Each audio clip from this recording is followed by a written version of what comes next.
Welcome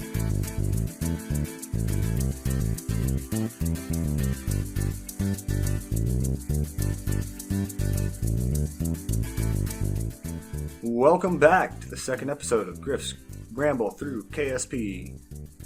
You gotta zoom in on Bob standing on top of the vehicle assembly building. He heard about the escapades of Jebediah in the last mission. Figured he'd climb on up here and give it a test himself. Really, I just wanted to start this video with a parachute because I ended the last video with a parachute, so I figured why not. That, and I really enjoy playing around with parachutes. But yeah, I know this isn't the normal type of content that we put out on my channel, but it's something I've always kind of wanted to do, and something I really enjoy watching myself, is random YouTubers ramble and play Kerbal Space Program. I have no idea how well it's going to do. I, to be 100% honest, don't even know if I'm going to release all this. But, if you're watching it, then I guess I did. And yeah. So we'll go ahead and cut on towards us doing some science grabbing around the Kerbal Space Center. Right now you can just see Bob. He's grabbing science from all over the place.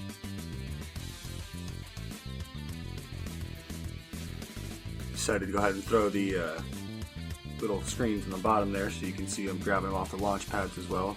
Don't want to be dishonest about where I'm getting my science from in this playthrough. The reason I turned it down to 40% is because I wanted to have to scrounge for it in order to get off of Kerbin and outside of the little Kerbin's sphere of influence, or SOI if you will. So yeah, he's just going to drive around the building. Basically what he's doing is he's just grabbing all the experiments, and then since he's a scientist he can reset the experiments, and every little building has its own kind of biome, all the runways and launch pads, and with the DLC there's a few more runways and launch pads. Sorry, tripping over myself. But you can go in and take a crew report and then EVA real quick, have him pull the crew report out and then restore it, and you can take as many as you want. So you can just go around this whole center and pull in a bunch of science. I only did about half of it because I wasn't trying to be too cheap. I just wanted to get myself close to 90 so we can move on with this video. And I figured you guys would appreciate this being sped up because this took like 40 minutes. Nobody wants to see that. Most of my videos, most of my videos will be sped up quite a bit because playing Kerbal in real time is actually really boring. And who knows, to most people this whole thing might be boring. So, I don't know. The views will tell. But that got us up to 77 science. So let's go ahead and jump in the vehicles, or the space plane hangar, sorry, and put together a plane. Most of the time when I build planes in Kerbal Space Program, they don't really get off the ground per se. I feel like it's user error, and it probably is user error, let's be honest. But the wheels in this game are rough. They typically tend to just wobble and spittle out of control, and the plane blows up before you ever even get it off the runway. And you have to sit there and test it and test it and test it, and still usually never get it to work. But I actually had some luck with this one, which is why I named it the Albatross, which right now it just says KSC Science Rover at the top because that's what the name of the little rover was that was driving around Kerbal Space Center, but I'll name it to Albatross afterwards. Yeah, just get a little time lapse of the build going here. I thought it was kind of cool. Whenever you're trying to attach those boosters to each other, or those fuel tanks to each other, it's a little bit easier to put them on the main fuselage and then attach them to them. Something about the clipping just works better with it.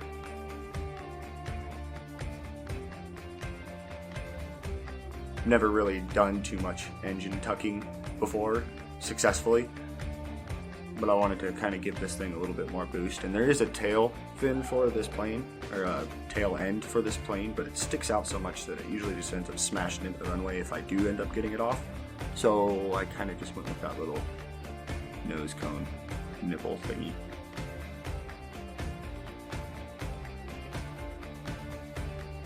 Checking the center of mass, center of lift, and center of thrust. Go ahead and throw some science equipment on here. It's the science junior bay right there, in between the cockpit and the main fuel cell or fuel tank, which is actually empty. It's just a fuselage. I don't have any of those parts unlocked just yet, so we're just going to empty the fuel out of one of those and use it like it is. And we're going to go ahead and shove a antenna on the front of this plane, not because I need it, but because it looks cool. And to be honest, this thing took way too long for me to get to the right position where it was centered and looks appropriate. But the cool thing about these is if you do get it in a nice center position, when they're extended, which I will extend it here shortly, it actually works in fast speeds while you're moving. You can actually send data while traveling. Go ahead and move the wing back so that my Kerbals can get in and out of the plane, because that's pretty helpful. And toss some unnecessary batteries on here simply because they have a green light on them and it looks cool. The engines themselves produce electric charge when firing, so those batteries really are not necessary whatsoever. I guess it gives me a little bit more power to store, but not necessary. When building a plane, you want to place the back tires in front of the, basically, I guess, turning surface of the back wing. If they're behind it, it just doesn't work. Going in here and checking my engineer report, making sure everything's kosher. Almost forgot to throw a tail fin on there for a second, thought it looked funky. Toss some drogue chutes on here to help with the sketch landing that we are going to attempt. And then I'm going to go in here and set the pitch, yaw, and roll for all the wings individually so that they know what their job is to do, basically. This tends to help out with the maneuverability and control of your ship. Go ahead and name her the Albatross Mark 1, because I'm sure there will be more in line. And let's take her to the runway. Jebediah here, eager to try out our new plane. Throttle up and hit go. Got the brakes on to help spool up the engines a little bit. Probably, well, it is definitely unnecessary. This thing didn't even need most of the runway. But, as you can guess, she actually flies, which I was super happy with. I expected it to blow up the runway or something, like most of my planes do. But she did pretty good. And she's actually really fast, which works out for the name because Albatross can go like 75 miles an hour apparently. Did not know before making this video. Go ahead and do a bank to the left. We're going to head towards the mountains and attempt to land in the mountains, which is far from an easy task with somebody of my personal piloting skills, seems how I usually can't get them off the ground.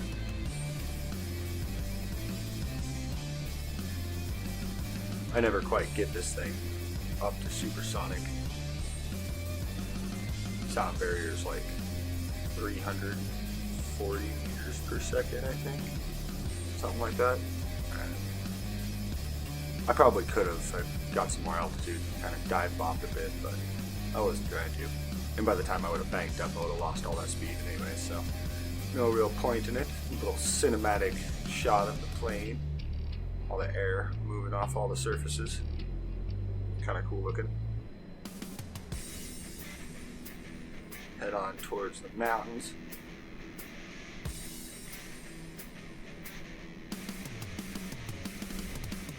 Kind of testing how well she handles at high speeds. If I do get my plane off the ground, typically she'll go flipping out of control as soon as I try to turn her anything over 200 meters per second. So I was actually really happy with this plane. It's a good first plane for the series and this playthrough and my rambling. Do a little air brake here in a second. Heading eastward, do some science and see what biome we're over. Apparently I don't have flying over grassland, so we'll keep that. And I don't want to EVA jab. I just want to get to the science experiment. Use this side. I doubled up just in case. And we already have that one. So we're going to try to do the crew report real quick here in a minute. Try to correct my course a bit. It's kind of going off kilter. Whoa. Unnecessary air brakes. We'll just say I was testing the maneuverability of my plane under high G-forces. There's the crew report over the grasslands. Which I thought we got that too, but apparently not. We got it now, and that's what matters. Yeah, I dropped the engines down a little bit so I can control this thing a bit better. Looks like I need to get more of the grassland science. And I'm going to kind of head towards the mountains a bit. I was kind of drop by and land at the base, but then I realized that probably wouldn't be a good idea and kind of pulled up at the last second. After risking a temperature report over the highlands, just kind of test where I am. I was kind of shooting for highlands or mountains or both. I ended up just kind of focusing mountains after a bit. But yeah, let's go in for our first landing. Deploy the parachutes here shortly. Trying to get my glide down and kill my horizontal speed without destroying all of my vertical speed at the same time. Deploy the chutes, pop brakes, and we roll and blow up the wings. So, at this point, I kind of figured, you know what? We can do better. We did not do better.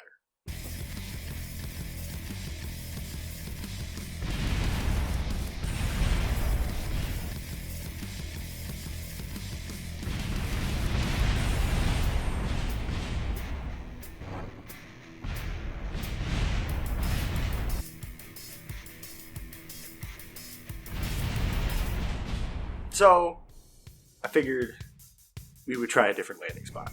So I flew over the mountains, got a little bit more sunlight so we could see, and while going probably way faster than I should, I deployed my drogue chutes. Toggled my brakes here shortly, and just kind of bled off as much of that speed without completely falling to the ground like a rock as I could. And luckily, we only lose the back engines, which honestly, I could easily fly this thing with just the two engines on the side.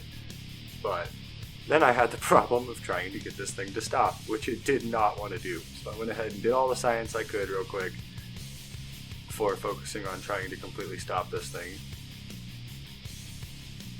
Got it slowed down pretty well. I got the brakes on, parachutes are still pulling.